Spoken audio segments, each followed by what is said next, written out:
Hello friends, welcome back to our channel. Friends, ముందుగా ఈ సీరియల్లో ఏం జరగబోతుందో తెలుసుకుందామా? ఇక వీడియోలోకి వెళ్ళినట్లయితే అందరి ముందు రాధ విక్రమ్ల పెళ్లి నిజం కాదని అబద్ధమని దమయంతి నిరూపించాలని చూస్తుంది. ఇంతలోనే భవానీ దగ్గర ఉన్న ఆ అగ్రిమెంట్ పేపర్స్ తీసుకొని రామచంద్రయ్యకి ఇస్తుంది. ఇక అది చూసిన రామచంద్రయ్య, ఏంటి దమయంతి, విక్రమ్ రాధా నీకు ఇష్టం లేకపోతే సైలెంట్గా ఉండాలి, కానీ వీళ్ళ పెళ్లి అబద్ధమని ఎందుకు అందరి ముందు విక్రమ్ రాధాలని అవమానిస్తున్నావు అని రామచంద్రయ్య అంటాడు. అప్పుడు దమయంతి, లేదు బావగారు, వీళ్ళ పెళ్లి అబద్ధం, అగ్రిమెంట్ చూసిన తర్వాత కూడా ఎందుకు మీరలా అర్థం చేసుకుంటున్నారు అనగానే అప్పుడు రామచంద్రయ్య, చూడు దమయంతి, ఇది అగ్రిమెంట్స్ పేపర్లు కావు, వాళ్ళ పెళ్లి జరిగిన అగ్రిమెంట్సు అని చెప్పగానే ఇక దమయంతి ప్రియ స్టన్ అయిపోయి చూస్తూ ఉంటుంది. ఇక తన మనసులో ఇదేంటి, అగ్రిమెంట్స్ పేపర్లు ఏమైపోయాయి, వీళ్ళ పెళ్ళి సర్టిఫికేట్లున్నాయేంటి అని ఆలోచిస్తూ ఉండగా ఇక ప్రియ మాత్రం, ఏంటి మమ్మీ, ఏం జరిగింది, అగ్రిమెంట్స్ పేపర్లు ఎక్కడికి వెళ్ళాయి అని అంటూ ఉండగా ఇక దమయంతి, బావగారు, వాళ్ళ పెళ్ళి నిజమైతే ఇప్పుడు విక్రమ్ రాధ మెడలో అందరి ముందు నల్లపూసలు కట్టమనండి అనగానే ఇక విక్రమ్ నల్లపూసలు రాధ మెడలో కట్టబోతూ ఉంటాడు. అది చూసిన రాధ తన మనసులో, ఇప్పుడు విక్రమ్ ఈ నల్లపూసలు నా మెడలో వేస్తే నిజంగానే మా ఇద్దరికీ పెళ్లి జరిగిపోతుంది, అలా జరగకూడదు, ఎలాగైనా ఈ ఫంక్షన్ని ఆపాలి అని చెప్పి ఇక రాధ వెంటనే విక్రమ్ చెయ్యి పట్టుకొని, వద్దు, నల్లపూసలు కట్టొద్దు అని అంటూ ఉంటుంది. ఇక అది చూసిన అందరూ కూడా ఒక్కసారి షాక్ అయిపోయి చూస్తూ ఉంటారు. ఇక దమయంతి మాత్రం, ఏంటి రాధా, నల్లపూసలు కడుతుంటే వద్దంటావేంటి, మీకు జరిగిన పెళ్ళి నిజమే కాదా, అబద్ధం కాదు కదా, ఎందుకలా మాట్లాడుతున్నావు అనగానే అప్పుడు రాధా, కాస్త ఆగండి అని చెప్పి వెంటనే రూమ్లోకి వస్తుంది. ఇక విక్రమ్ కూడా రాధతో పాటు రూమ్లోకి వస్తాడు. ఏంటి, ఎందుకు పీటల మించి లేసొచ్చావు అనగానే అప్పుడు రాధా, ఏం మాట్లాడుతున్నావు, ఇప్పుడు నువ్వు నా మెడలో నల్లపూసలు వేస్తే నిజంగానే మన ఇద్దరికి పెళ్లి జరిగిపోతుంది, అది నాకు ఇష్టం లేదు, ఆ పవిత్రమైన నల్లపూసలు పెళ్లి కాకముందే నా మెడలో ఎలా వేసుకోవాలి అని రాధ బాధపడుతూ, ఈ నల్లపూసల ఫంక్షన్ జరగకూడదు, ఎలాగైనా ఈ ఫంక్షన్ని ఆపండి అని రాధ బాధపడుతూ ఉంటుంది. ఇక అది చూసిన విక్రమ్ చాలా బాధపడతాడు. ఎలా ఎలా ఆపాలి అని చెప్పి అనుకుంటూ ఉండగా ఇంతలోనే విక్రమ్కి ఒక ఆలోచన వస్తుంది. అవును, అదే కరెక్ట్ ప్లాన్, ఆ ప్లాన్ వేస్తే ఇక నల్లపూసల ఫంక్షన్ ఆగిపోతుంది అని చెప్పి వెంటనే తన ఫోన్ తీసి డాక్టర్కి ఫోన్ చేస్తాడు. ఇక అది విన్న రాధ, విక్రమ్, ఏం చేస్తున్నావో నీకైనా అర్థమవుతుందా, ఇప్పుడు ఈ ఫంక్షన్ ఆపమని చెప్తే డాక్టర్కి ఫోన్ చేస్తున్నావేంటి అనగానే అప్పుడు విక్రమ్, ఆగు రాధా, నేను చెప్తున్నాను కదా విను, ఈ నల్లపూసల ఫంక్షన్ ఆపే ప్రయత్నం నేను చేస్తున్నాను అని చెప్పి వెంటనే విక్రమ్, డాక్టర్, మీతో అర్జెంటుగా మాట్లాడాలి, ఒక్కసారి నేను చెప్పిన ప్లేస్కి వచ్చేయండి అని విక్రమ్ అనగానే అప్పుడు డాక్టర్, సరే విక్రమ్ గారు, వచ్చేస్తాను అని చెప్పి ఫోన్ పెట్టేసి ఇక డాక్టర్ విక్రమ్ చెప్పిన ప్లేస్ దగ్గరికి వచ్చి ఎదురు చూస్తూ ఉంటుంది. ఇంతలోనే రాధ విక్రమ్లు అక్కడికి వెళ్తారు. ఇక విక్రమ్ని చూసిన రాధ, డాక్టర్, ఏంటి విక్రమ్ గారు, నాతో ఏదో అర్జెంటుగా మాట్లాడాలన్నారు, ఏ విషయం గురించి చెప్పండి అనగానే అప్పుడు విక్రమ్, చూడు డాక్టర్, నాకు నా మరదలు చిట్టి అంటే ఎంతో ప్రాణం, చిట్టి తప్ప వేరే అమ్మాయిని నేను భార్యగా ఊహించుకోలేనని నీకు తెలుసు, నేను ప్రియాతో పెళ్ళి ఆపడానికి రాధ మెడలో అగ్రిమెంట్ తాళి కట్టానని కూడా మీకు తెలుసు, కానీ ఈరోజు ఒక చిక్కొచ్చి పడింది, దమయంతి అత్తకి మా అగ్రిమెంట్ పెళ్లి గురించి నిజం తెలిసిపోయింది, అందుకే అందరి ముందు నల్లపూసల ఫంక్షన్ చేసి రాధ మెడలో నల్లపూసలు వేయాలని పట్టుబట్టి కూర్చుంది, కానీ ఏం చెయ్యాలో నాకు అర్థం కావడం లేదు, ఇప్పుడు ఈ నల్లపూసల ఫంక్షన్ కడితే రాధ నిజంగానే నా భార్య అయిపోతుంది, ఇష్టం లేని పెళ్లి చేసుకోవడం మాకిష్టం లేదు, అందుకే నీ సహాయం కోసం ఇక్కడికి వచ్చాం అని విక్రమ్ అనగానే అప్పుడు డాక్టర్ ఆశ్చర్యంగా చూస్తూ ఉంటుంది. ఏంటి విక్రమ్, ఏం మాట్లాడుతున్నావు, నేను నల్లపూసల ఫంక్షన్ని ఎలా ఆపుతాననుకుంటున్నావు అనగానే అప్పుడు విక్రమ్, చూడండి డాక్టర్, నేను నల్లపూసలు వేసేలోపు రాధ కళ్ళు తిరిగి కింద పడిపోతుంది, ఇంతలోనే మీకు నేను ఫోన్ చేస్తాను, వెంటనే అక్కడికి వచ్చేయండి. రాధని చూసి చెకప్ చేసి రాధ తల్లి కాబోతుందని అందరి ముందు చెప్పండి అని చెప్పగానే ఇక రాధ డాక్టర్ ఒక్కసారే షాక్ అయిపోయి చూస్తూ ఉంటారు. ఇక డాక్టర్, ఏంటి విక్రమ్, మీరు పోలీసు, నేను డాక్టరు, పవిత్రమైన వృత్తిలో ఉండి ఇలా చెయ్యడం తప్పు, నా వల్ల కాదు అని డాక్టర్ అనగానే అప్పుడు విక్రమ్, చూడండి డాక్టర్, మనం ఎవరిని మోసం చెయ్యడం లేదు.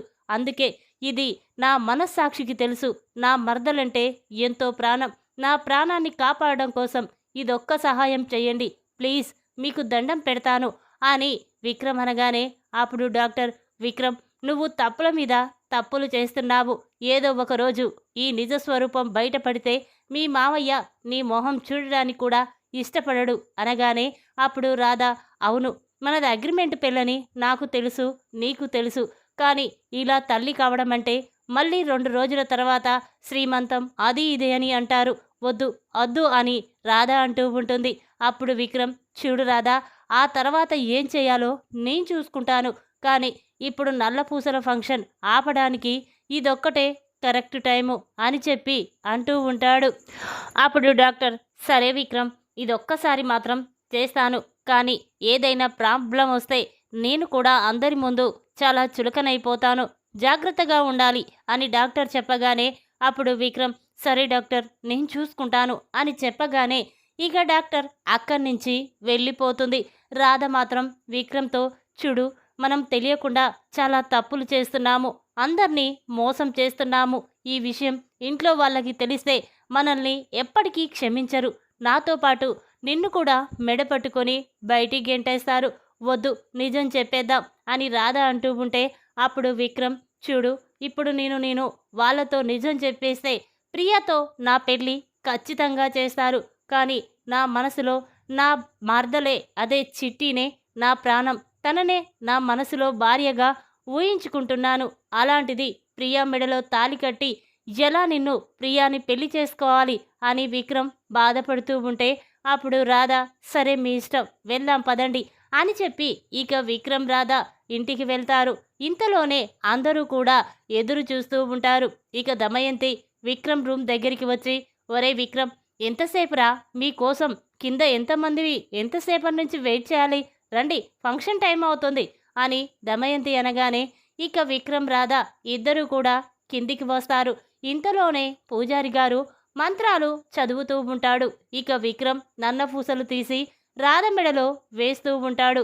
అది చూసిన దమయంతి, రాధ, నువ్వు నల్ల పూసలు వేయించుకోవని నాకు తెలుసు, అందుకే నీ నిజ స్వరూపం అందరి ముందు బయటపెట్టి నిన్ను మెడ పట్టుకొని బయటికి గెంటేసి నీ స్థానంలో నా కూతురు ప్రియాని ఉంచాలి, అదే నాకు కావలసింది, కానివ్వు అని చెప్పి దమయంతి అనుకుంటూ ఉంటుంది. ఇంతలోనే విక్రమ్ రాధ మెడలో నల్ల పూసలు వేస్తూ ఉండగా రాధ ఒక్కసారే కళ్ళు తిరిగి కింద పడిపోతుంది. అది చూసిన అందరూ కూడా ఒక్కసారి షాక్ అయిపోయి చూస్తూ ఉంటారు. ఇక సునంద మాత్రం, అమ్మా రాధ, రాధ, ఏం జరిగిందమ్మా, లేమ్మా అని అంటూ ఉన్న రాధ ఎంతకీ పలవకపోవడంతో అందరూ కూడా కంగారు పడుతూ ఉంటారు. ఇక వెంటనే విక్రమ్, ఏంటి రాధ, ఏం జరిగింది, లే అని అంటూ ఉండగా అప్పుడు సునంద, ఒరే విక్రమ్, ఇంకా చూస్తావేంట్రా, వెంటనే డాక్టర్కి ఫోన్ చెయ్యి అని చెప్పగానే ఇక విక్రమ్ తన ఫోన్ తీసి డాక్టర్కి ఫోన్ చేస్తాడు. ఇక ప్లాన్ ప్రకారమే డాక్టర్ కూడా అక్కడికి వస్తూ ఉంటుంది. ఇదంతా చూస్తున్న దమయంతి కోపంతో రగిలిపోతూ ఉంటుంది. ఇదేంటి, నల్ల పూసలు వేసే కరెక్ట్ టైంకే రాధ కళ్ళు తిరిగి కింద పడిపోవడమేంటి, ఇదంతా విక్రమ్ రాధలు ఆడుతున్న ప్లాను, ఈ ప్లాన్ ఏంటో తెలుసుకుంటాను అని చెప్పి దమయంతి అనుకుంటూ ఉంటుంది. ఇక ఇంతలోనే డాక్టర్ ఇంటికి వస్తుంది. ఇక రాధని చెక్ చేయడం కోసం లోపలికి వెళ్తుంది. ఇక అందరూ కూడా రాధ గురించి కంగారు పడుతూ ఉంటారు. విక్రమ్ మాత్రం, నేను వీళ్ళందరినీ మోసడం చేయడం కోసం రాధని అడ్డు పెట్టుకుంటున్నాను, రాధ జీవితం ఏమైపోతుందో నాకు కంగారుగా ఉంది, ఇప్పుడు బయటపడడం కోసం రాధని ఇలా వాడుకోవడం అస్సలు ఇష్టం లేదు అని విక్రమ్ అనుకుంటూ ఉంటాడు. ఇక ఇంతలోనే డాక్టర్ రాధని చెక్ చేసి బయటికి వస్తుంది. డాక్టర్ని చూసిన సునంద, డాక్టర్, నా కోడలికి ఏమైంది, తన ప్రాణాలకి ఎటువంటి ప్రాబ్లం లేదు కదా, చెప్పండి డాక్టర్ అని కంగారు పడుతూ ఉంటుంది. ఇక డాక్టర్ తన మనసులో ఇదేంటి, ఇంత మంచి వాళ్ళని మోసం చేయడమేంటి, విక్రమ్ చాలా తప్పు చేస్తున్నాడు, అంతేకాకుండా నాతో కూడా ఇలా నాటకం ఆడిస్తున్నాడు, లేదు వీళ్ళని ఇక మోసం చెయ్యకూడదు అని డాక్టర్ ఆలోచిస్తూ ఉంటే ఇక ఇంతలోనే విక్రమ్ చేతులెత్తి దండం పెడుతూ, డాక్టర్ చెప్పండి, ఏం జరిగింది నా భార్యకి చెప్పండి అని అంటూ ఉంటే ఇక డాక్టర్ చేసేది ఏమీ లేక, ఎందుకు సునంద అంత కంగారు పడుతున్నావు, శుభవార్త, నీ కోడలు తల్లి కాబోతుంది, నువ్వు నానమ్మవి కాబోతున్నావు, విక్రమ్ నాన్న కాబోతున్నాడు అని చెప్పగానే ఇక అందరూ కూడా ఒక్కసారి షాక్ అయిపోయి చూస్తూ ఉంటారు. ఇక దమయంతి స్టన్ అయిపోయి చూస్తూ ఉంటుంది. ఇదేంటి, వీళ్ళిద్దరూ అగ్రిమెంట్ పెళ్లి చేసుకున్నారు, రాధ తల్లి కావడమేంటి, లేదు వీళ్ళందరూ కలిసి ఏదో నాటకం ఆడుతున్నారు అని చెప్పి దమయంతి అనుకుంటూ ఉంటుంది. ఇక సునంద మాత్రం చాలా సంతోషపడుతూ, డాక్టర్ మంచి శుభవార్త చెప్పారు, నా కోడలు తల్లి కాబోతుందా అని ఇక వెంటనే అందరూ కూడా రాధ దగ్గరికి వెళ్ళి చాలా రాధను చూస్తూ సంతోషపడుతూ ఉంటారు.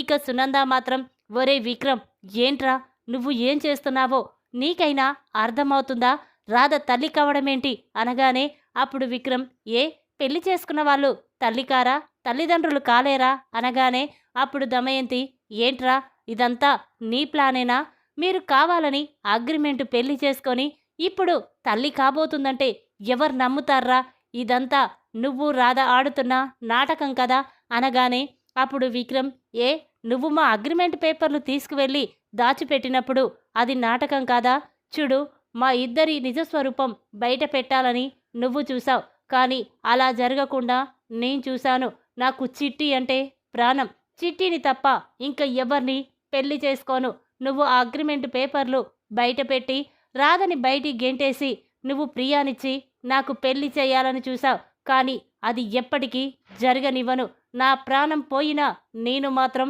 ప్రియా మెడలో తాళి కట్టను అని విక్రమ్ దమయంతితో చెప్పగానే ఆ మాటలు విన్న దమయంతి ప్రియ స్టన్ అయిపోయి చూస్తూ ఉంటారు. ఇక దమయంతి చాలా కోపంగా, ఒసై ప్రియా, ఇదంతా నీ వల్లేనే, నీ వల్లే అగ్రిమెంట్ పేపర్లు మావయ్య వాళ్ళ ఇంట్లో ఉన్నాయని విక్రమ్కి తెలిసి అవి వెళ్ళి తీసుకొచ్చాడు అని చెప్పి ఇక దమయంతి ప్రియా మీద చాలా కోపంగా ఉంటుంది.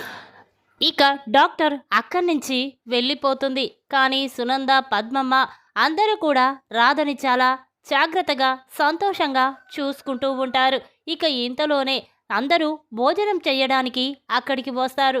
ఇక రాధ అక్కడికి రాకపోవడంతో రామచంద్రయ్య, ఏంటి రాధ ఎక్కడా, ఇంకా భోజనానికి రాలేదా అనగానే అప్పుడు దమయంతి, లేదు బావగారు, ఇప్పుడు తను తల్లి కాబోతుంది కదా, ఎవరైనా తీసుకువెళ్ళి తనకివ్వాలేమో అని దమయంతి అనగానే అప్పుడు రామచంద్రయ్య, అదేంటి దమయంతి అలా మాట్లాడుతున్నావు, రాధ ఇప్పుడు తల్లి కాబోతుంది, ఈ ఇంటికి వారసుడు రాబోతున్నాడు, ఎందుకు తన గురించి అలా మాట్లాడుతున్నావు, ఉండండి, మీకు ఎవరికి ఇష్టం లేకపోతే నేను రాధని భోజనానికి తీసుకొస్తాను అని చెప్పి ఇక రామచంద్రయ్య భోజనం తీసుకొని రాధ దగ్గరికి వెళ్తూ ఉంటాడు. అది చూసిన ప్రియా, దమయంతి కోపంతో రగిలిపోతూ ఉంటారు. ఇక రామచంద్రయ్య భోజనం తీసుకొని రాధ దగ్గరికి వెళ్ళి, అమ్మా రాధ, ఏంటమ్మా అసలే ఒట్టి మనిషివి కూడా కాదు, ఎందుకమ్మా భోజనం చెయ్యకుండా అలాగే నిద్రపోతున్నావు, లే తల్లి అని చెప్పి ఇక రామచంద్రయ్య రాధకి ప్రేమగా భోజనం తినిపిస్తూ ఉంటాడు. అది చూసిన రాధ కన్నీళ్లు పెట్టుకుంటూ బాధపడుతూ ఉంటుంది.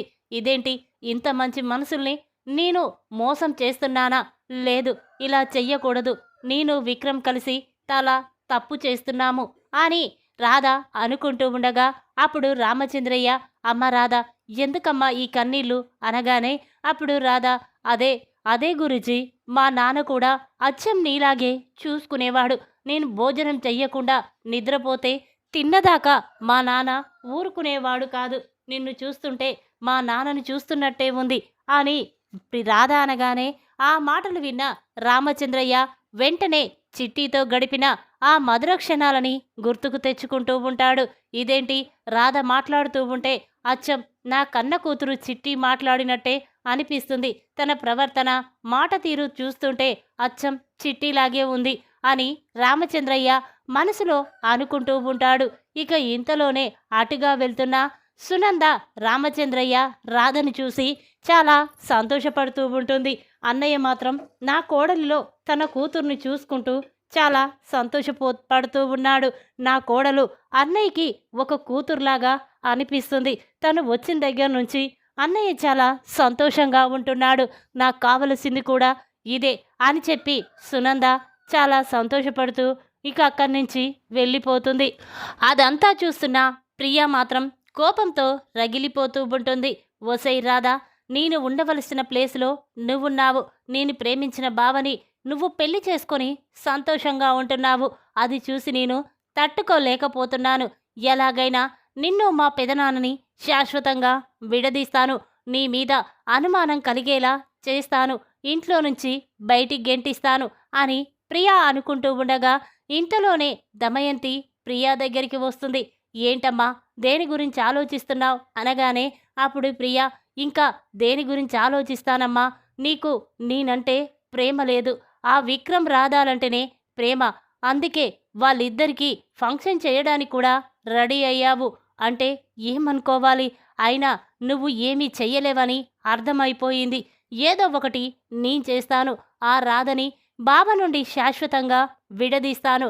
బావని పెళ్లి చేసుకొని ఈ ఇంట్లోనే వండిపోతాను అని ప్రియా అనగానే అప్పుడు దమయంతి, చూడు బేబీ, ఆ విక్రమ్ గాడు తెలివితో అగ్రిమెంట్ పేపర్లు తీసుకొచ్చి అక్కడ తన పెళ్లి సర్టిఫికెట్లని పెట్టాడు. అది మనం గ్రహించలేకపోయాం. ఇది నీ వల్లే. వాడి మాటలు, రాధ మాటలు విని అగ్రిమెంట్ పేపర్లు అన్నయ్య వాళ్ళ ఇంట్లో ఉన్నాయని చెప్పావు. నీ వల్లే ఈ ప్లాన్ నాశనమైపోయింది. ఇంకా ఎందుకు బాధపడుతున్నావు? చూడు, తొందరలోనే మళ్ళీ అగ్రిమెంట్ పేపర్లు సంపాదిస్తాను.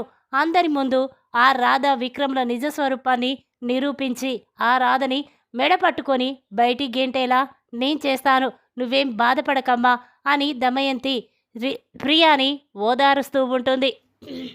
ఇంతలోనే భవానీ తన ఫోన్ తీసి దమయంతికి ఫోన్ చేస్తాడు. ఇక భవానీ నుండి ఫోన్ రావడంతో దమయంతి ఫోన్ లిఫ్ట్ చేసి చెప్పన్నయ్య అనగానే అప్పుడు భవానీ, ఏంటమ్మా ఇలా జరిగిందేంటి? ఈ నల్లపూసల ఫంక్షన్లో అందరి ముందు వాళ్ళ నిజస్వరూపం బయటపెట్టి బయటికి పంపించాలనుకున్నా. నా మేనకోడలు ప్రియాని విక్రమ్ గాడికిచ్చి పెళ్లి చేయాలనుకున్నాం. కానీ మన ప్లాన్ మొత్తం రివర్స్ అయిపోయింది. అయినా ప్రియా అగ్రిమెంట్ పేపర్ల గురించి వాడితో ఎందుకు చెప్పిందమ్మా అని భవానీ అంటూ ఉంటే అప్పుడు దమయంతి, లేదన్నయ్య, ఇక ఊరుకోవద్దు. ఏదో విధంగా విక్రమ్ల రాదని నిజంగా వాళ్ళని బయటికి గెంటిస్తాను. బావగారి ముందే వాళ్ళ నిజస్వరూపం బయట పెట్టించి బావ చేత వాళ్ళిద్దరినీ బయటికి గెంటేలా నేను చేస్తాను. నువ్వేం కంగారు పడకన్నయ్యా అని దమయంతి అనగానే అప్పుడు భవానీ, సరేనమ్మా అని చెప్పి ఫోన్ పెట్టేస్తాడు. ఈ విధంగా అందరి ముందు రాధ గురించి తప్పుగా మాట్లాడిన దమయంతి చెంప పగలగొట్టి రాధ మెడలో తాళి కట్టిన విక్రమ్. షాక్లో ప్రియ. ఈ వీడియో గనక మీకు నచ్చినట్టయితే లైక్ చేయండి. మరిన్ని వీడియోల కోసం మా ఛానల్ని తప్పకుండా సబ్స్క్రైబ్ చేసుకోండి. Thanks for watching.